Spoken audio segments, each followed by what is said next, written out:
Game week 15 is a very important week of FPL and the deadline is just 2 days away. We have to use all our transfers going into this week if we want to get the maximum benefit out of the game week 16 African Cup of Nations transfers that we'll get after the deadline.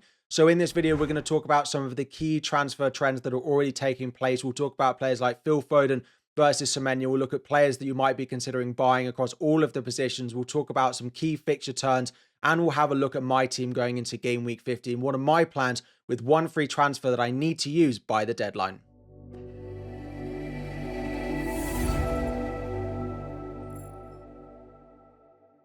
What is up, everyone? FPL Harry here. Before we dive in, 2,000 likes is the aim. Subscribe if you are new to the channel. A slightly different video. I didn't know what entirely to call it, but we've gone with transfer talk. Basically gives me an opportunity slightly earlier on in the game week with things still to go tonight on Monday for Manchester United to talk about a few things, as game week 15 is very, very important for our FPL teams, followed by another very important week in game week 16. Of course, in game week 16, we will get our African Cup of Nations transfers. So as a reminder of how things work, if you are still slightly unsure, in game week 16, after the game week 15 deadline, as soon as the game week updates, you will be topped up to a maximum of 5 free transfers. So if you go into game week 15 and you don't use all of your transfers, you will still only go up to a maximum of 5. If you effectively would go into game week 16 with 4 free transfers, you'd only get an addition of 1. Whereas if you'd go in with 1 free transfer, you'd get an additional 4. So basically the rule is to use all your transfers going into game week 15. Now, technically you don't have to. If you think your team is absolutely fine, you've got nothing to change, which based off some of the performances and the minutes played midweek, I'd be surprised if that's the case. I could do with some of your spare transfers if you don't need to use them this week. But the general rule of thumb is you should be using all of your transfers for game week 15 so that in game week 16, you get the maximum 5 free transfers given to you, because if you don't use them all this week, you're still only going to go up to 5 maximum like everyone else, even if they've used all of theirs going into game week 15. So yeah, as I said, try and use all of your transfers this week. To talk very briefly about the African Cup of Nations, again, it sounds like players will be available for game week 16 and will not be available for game week 17. We've had a couple of clubs like Manchester United as well as Everton confirming that fact that their players will play game week 16 in their fixtures. So even though Man United is the Monday night, it sounds like the likes of Brian and Burmo and Ahmad will play that fixture in game week 16, but they will not be available for game week 17. Again, I will link this very useful article from the Premier League in the description. It gets updated quite often. It adds extra bits of information. As you probably saw if you watched my complete guide, this graphic, for example, wasn't in there. It has a full list of FPL relevant players going away to the African Cup of Nations. There you can find more comprehensive lists that include players who aren't that relevant for FPL. But if you've got someone like a Brian and Burma, you've got someone like a Mohamed Salah. As I said in the last video, though, Yohan Wissa has not been called up to play at the African Cup of Nations. He is staying to play with Newcastle. That is the only one that's of worth noting. If you're buying someone like a Voltemada, Yohan Wissa will be staying to compete with him for minutes, as he hasn't played a single minute since he's signed for Newcastle. But yeah, that's what we need to do. Use up all the transfers for game week 15. Then we get the 5 additional transfers going into game week 16 to potentially use some. But your African Cup of Nations players should play game week 16, but likely will not play in game week 17. Next up, we're going to do a little bit of chip talk. So again, we'll go through all of the chips. And if you've still got them left available, you've only got game week 15, 16, 17, 18, and 19. So that's 5 weeks left. You have got to use all of your chips. Game week 19 is the final week that you're allowed to play your first half of the season chips. And then from game week 20 onwards, just like the wildcard used to be, you will get all of the chips again. You cannot stack them. So if you don't use your chip in the first half of the season, you won't have 2 of them in the second half. You will effectively lose it and just have 1 in the second half of the season. Now, I'm seeing a few of you on the deadline stream saying you've still got all 4 of your chips left to play, and you've only got 5 weeks left to play it. So that is going to be an exciting few weeks for you. Starting off with the free hit. Again, a lot of people are looking at game week 16. Also, game week 15 can work, and we will have a look at a free hit draft and a wildcard draft if you're playing it in the complete guide video on Friday afternoon. But you could look at it in game week 15. There are quite a lot of fixtures in certain teams that don't look that great. You've got Crystal Palace going up against Fulham, which quite a lot of us have ownership in. You might have a bit of Arsenal going away to Aston Villa, which you might not like. Whereas Newcastle have a nice home fixture against Burnley as an example. Game week 16 also looks quite good. It's the week that Manchester City do play Crystal Palace. Again, there's quite a lot of high ownership in that match that you might want to avoid with your free hit. If not, game week 17, 18, 19, you could look to play it. Game week 19, there are some nice fixtures. If you get to the last game week and you haven't played it, you could, of course, use it then. There might be a postponement. It doesn't look like that's going to happen. If it snows, if there's bad weather, you never know what's going to happen. But you really should be looking at a week now where your team doesn't look as good and be looking to play it that week. So if you're looking at your game week 15 team and you don't have another week left to play it and you don't love your game week 15 team, you should be considering playing it this week. Next up is the triple captain. Nothing has changed because game week 14 wasn't really a week to play it, although Haaland with a 14-pointer would have been a good triple captain for anyone who went there. We have Haaland at home to West Ham being my favourite in game week 17. Game week 15 this week is Haaland at home to Sunderland, although Sunderland, even away from home against Liverpool, looked pretty good, although Manchester City are definitely scoring goals, so I wouldn't mind it on Haaland this week, but I prefer West Ham. Game week 16 is Saka at home to Wolves, or you could look at Thiago at home to Leeds. There are other options, but they remain my probable top 4 if you're looking for the triple captain. Then we're going on to the bench boost. This really does depend on which week it looks best for your team. I do think 16, 17, and 18 remain the best weeks because of the fixtures that all of those sides who got promoted last year that are probably sitting on your bench have some of the best fixtures. So Burnley have Fulham in game week 16. Leeds have Brentford and Sunderland play Newcastle. Game week 17, Burnley play Bournemouth. Leeds host Crystal Palace and Sunderland travel to Brighton. But game week 18 is probably the one where there is the best combination for you on your bench.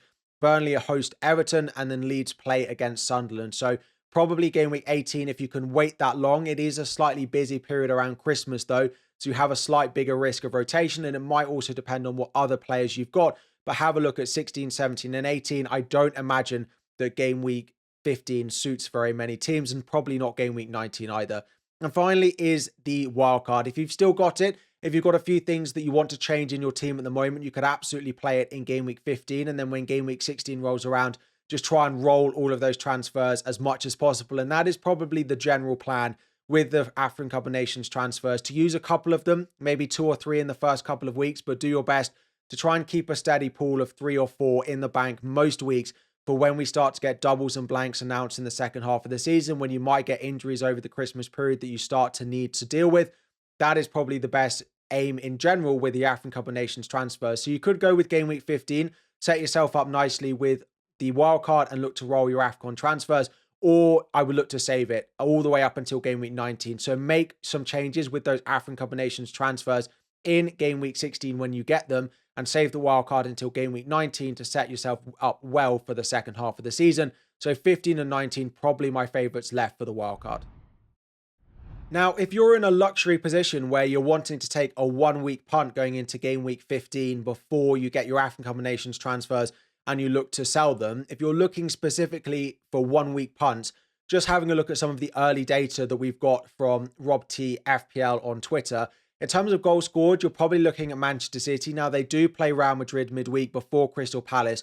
There is a slight risk of rotation for them, but they are right up there. You've also got Newcastle at home to Burnley. Both of those teams also top the potential clean sheet odds. I think Newcastle are particularly good for a short-term punt because a couple of the other fixtures that they've got after game week 15 are not quite as good. So going for someone like a Voltemada, a Bruno Guimaraes, a Malik Chow, a Lewis Hall potentially as punts could potentially be ones to look at. Of course, both of those teams do have big Champions League games. Manchester City playing Real Madrid, and also I believe Newcastle have Bayern Leverkusen, both matches that they need to win after dropping points last week. So there is a slight risk of rotation given the slightly easier fixtures, particularly for Newcastle, but they're probably the ones that you want to target. Brighton at home to West Ham also looks pretty good before a slightly more difficult fixture in game week 16. Arsenal up there for clean sheets, also alongside Brighton, Everton, and maybe Manchester United. They go away to Wolves on the Monday night, but if you want to punt on someone like a Matheus Cunha, if he features on Thursday, even of course we don't know that lineup yet, a Bruno Fernandes, a Brian Mbeumo, or a Matthias de Ligt, you could also punt potentially on that fixture. Now, looking slightly more long-term here, we're having a look at the fixtures over the next 6 weeks. Now, Liverpool do remain up at the top, but I just don't think we should be buying them. Another disappointing result this evening against Sunderland, that 1-1 draw. No real attacking returns to really write home about or of note. Defensively, they concede again.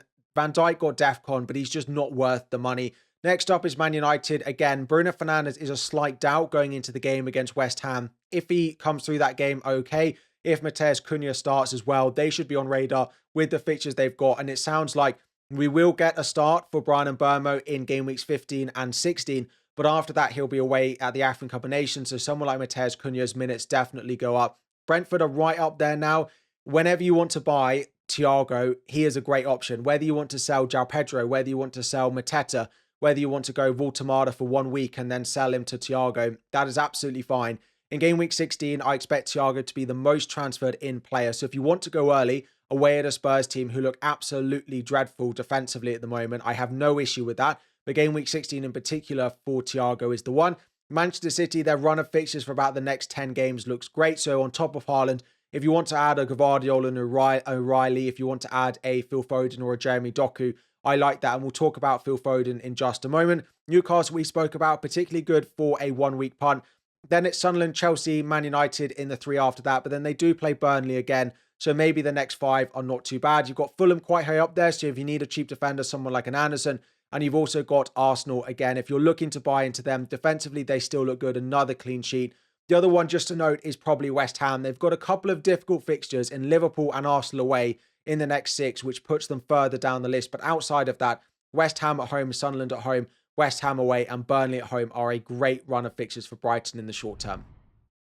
So just to answer a couple of key questions. So as I said, if I was going short term, Newcastle are probably the team that I would look at the most, but they could also work slightly long term as well, because Sunderland, Chelsea, United's not that bad. And then they too play Burnley away in game week 19. I think Voltemada is probably the one I like the most, but he isn't getting a lot of bonus points and he's not getting a lot of double returns. And when you've got someone like a Thiago at a cheaper price, I just prefer him. So Haaland, Thiago is definitely the front 2. If you want to start playing a front 3, I do not mind Voltemada. If you want to go Voltemada as a 1 week punt before going to Thiago, I don't really have an issue with that. The other one is Bruno Guimaraes. He tends to miss the odd game, and he just had his benching against Spurs, came off the bench and scored. He's particularly good at home, and 3 of the next 5 are away from home, but he does play Burnley at home this week, Chelsea at home in 17, and then Burnley away in 19. He is probably the most reliable Newcastle pick at the moment. I wouldn't be buying Anthony Gordon. I wouldn't be buying Harvey Barnes. I wouldn't be buying Jacob Murphy. There is too much rotation in those wide areas with Voltemada and Visser likely occupying the front forward spot. There is too much risk in those outside, in those wing positions. In terms of the defenders, I would just go for the centre-backs. Malik Chow probably over Dan Burn. There's not much to pick between them in terms of value, though. And Dan Burn's DEFCON is actually slightly better now. He's playing back at centre-back over Chow. I would go with both of them over a Lewis Hall or Livramento. Unfortunately, with the DEFCON world that we live in, Newcastle don't look bad from set pieces as well. The attacking returns from the fullbacks are not worth it. If you've got Pope, he's likely out until at least game week 18. He is a definite sell, but I wouldn't buy Ramsdale. I still think when Pope comes back to fitness, he'll likely take that shirt back because I haven't been that impressed by Ramsdale. So if you've got Pope, sell, but don't buy Ramsdale instead. Then one of the key points you wanted me to talk about is Bournemouth. They are winless in the last 5, 1 clean sheet in their last 9. Semenyo has not scored since game week 7 and has just a total of 0.57 non-penalty XG in that time. That is not a per 90 stat. That is in total, right? That is what? I think 7 games he's played because he did miss one. So maybe it's 6. But 0.57 non-penalty XG in that time is just wild. Now, he might be on penalties, but he did miss one against Villa, which does inflate his penalty data a little bit. He missed it. Kluivert is back. Evan Nilsson is playing. And they've also got Tavernier, who's also taken and scored them. So if you take that out, his data has been dreadful. And he is a very streaky player. Over the first 5 weeks of the season, he was so good. Now, the only caveat I would say about selling him this week is I've just watched Chelsea play away at Leeds. And we were really bad defensively without Caicedo there. Also with Chalobah at right back, no Fofana and no Reece James. Now, Reece James and Fofana will likely come back in for this Bournemouth game, but we will still be without Caicedo, which will be a little bit of a boost. But as you can see, in their last 5 goals scored in total. They failed to score in 2 games, and they haven't kept a clean sheet in any of those matches. If you want to sell Senesi, I absolutely would. You could keep for Burnley at home in 17, then it's Brentford away after that. But I'm not sure Senesi is in the best defenders at the moment. They don't seem to be keeping enough clean sheets. And Semenyo doesn't really feel like he's worth the value. If you, again, you want to hold him for the short term, for Chelsea at home, Burnley at home, potentially in the next 3, I don't have an issue with that. But I probably would be looking to sell at some point, and that is my plan. And there is one player we'll talk about now who is probably the most popular replacement. Now, he even rose in price on Tuesday evening after scoring another brace, and that is Phil Foden. Back-to-back braces in game weeks 13 and 14. Now it is Sunderland at home in game week 15. He started every Premier League match since game week 4, and he's played 85 minutes in every single one of those matches as a minimum, apart from in game week 5 when they played Arsenal and he got taken off after 65 minutes. Pep has always spoken about Phil Foden, that when he's in a good moment, when he's playing well, he is a player that he just wants to continue in that moment, continue to get good minutes. He looks like a great option. I think the only risk that comes with buying Phil Foden is the Sunderland fixture this week. They play Real Madrid midweek, followed by Crystal Palace away. Could this be an opportunity to play someone like a Cherki and a Reinders and give Phil Foden a bit of a rest? Yes, it potentially could, but Pep Guardiola has also said that Sunderland are a team you need to take seriously. Now, I'm not sure I believe everything that Pep Guardiola says, because in the midweek in the Champions League when they lost Bayern Leverkusen, he said this is a must-win game. And then he made 10 changes to his starting lineup. So you can't always believe everything he's going to say. And sometimes when he says a player is doing really well, they end up getting benched in the next game. But I can't put you off Phil Foden. You do need a bit of money in the bank to go from Semenyo to Phil Foden. It is a transfer I like. It is a transfer at time recording at 11 o'clock on Wednesday. I haven't confirmed, but I am looking at doing myself. He looks great. The upcoming fixtures look really good. And we're at the point now with Haaland that you don't gain anything when City put 5 goals in the back of the net. And actually, I lost rank when City scored 5 because the likes of Doku and Foden are starting to see their ownership creep up, despite the fact that I've captained Haaland.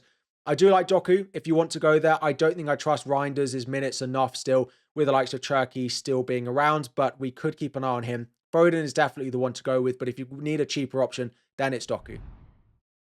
So normally in the complete guide video, we have a look at best players to buy across all of the positions. I've done it a little bit early and we will update it if anything changes from the press conferences or my thoughts going into Friday. But I know a lot of you will be looking at making early transfers because of the amount of price changes we're seeing and also because of the amount of transfers we've all got to make. So in goal, I like David Raya, another clean sheet. Long term, he's the best. Then it's Verbruggen, couple more difficult games, but rotates really well with Dubravka. To be honest, outside of that, I wouldn't be buying any other goalkeeper. I think if you want the money, go with Verbruggen as the cheaper option. But if you've got it to spare, go with David Raya. If you want to consider someone else, Sanchez is in there, Donnarumma, Dubravka, Sells, and Kelleher. Into defence, Timber is in there. Calafiori looked also pretty good. You could have a look at doubling up on the Arse defence. Saliba still missed out. Mosquera might have picked up an injury. So Timber and Calafiori are probably the safest. Timber is definitely the one I would go with. He has had his rest now. Then it's O'Reilly. He does have Sunderland at home. There is a slight risk with all the City players on this list. Let's see what Pep says in the press conference later on in the week, of the likes of Aït-Nouri starting, of the likes of Cherki starting, Savinho, because of the fixture and the fixture they've got coming up. But long term, I still like O'Reilly. Malik Chow is great for this week. A couple of the other fixtures long term, I don't love as much. I do quite like him, but Daniel Munoz, if you've got the transfers, you should definitely be buying him. Another goal for him. Continues to get good returns. Then it's Lacroix. I do prefer him over Mark Guéhi, despite the fact that Mark Guéhi got another assist in game week 14. They continue to decimate my rank every single week, despite the fact that I still own Chris Richards, who got a 9-pointer, but he never gets the attacking returns, and it's always one of the others. A cheaper option is Van Heck. I promise I made this graphic before he scored twice on Wednesday evening, and then it's Anderson, another cheap option at Fulham. Into midfield, if you can still go to Saka, I like that. Let's keep an eye on whether Declan Rice did pick up an injury or not. Bruno Fernandes is in next. Slight doubt whether he starts on Thursday evening against West Ham, so keep an eye on that. Then it's Phil Foden. A cheaper option I like is Minter. We've spoken about Bruno Guimaraes. You've got Doku at home to Sunderland or Elliot Anderson, who somehow, in the second half of that match against Wolves, forgot how to get DEFCON. He was on 6 DEFCON at half-time. Over half-time, they took one away. He went down to 5, and he didn't pick up a single one in the second half, but he was still very good. He still gets good DEFCON normally, and he still takes some set pieces. Up front, Haaland is top. Thiago is next long-term. If you wanted a one-week punt, it's then Voltemada. Welbeck did get a benching, which I did feel was a slight risk with him, but the upcoming fixtures look good. Mateta is also a slight minutes risk, as is Raul Jimenez slightly with early subs. They should start the majority of games, but Haaland and Thiago are definitely top 2. Then it's Waltemada, Welbeck, Mateta, Jimenez are probably the other ones I'd consider, or just like me, go to Mark Guiu and play 2 up front. And then let's finish by having a quick look at my team. I want to add a disclaimer at the moment. It is 11:30 at night on Wednesday. I haven't confirmed a transfer yet at time of recording, but I am very much considering the Semenyo to Phil Foden move for game week 15. I have exact money in the bank to do it.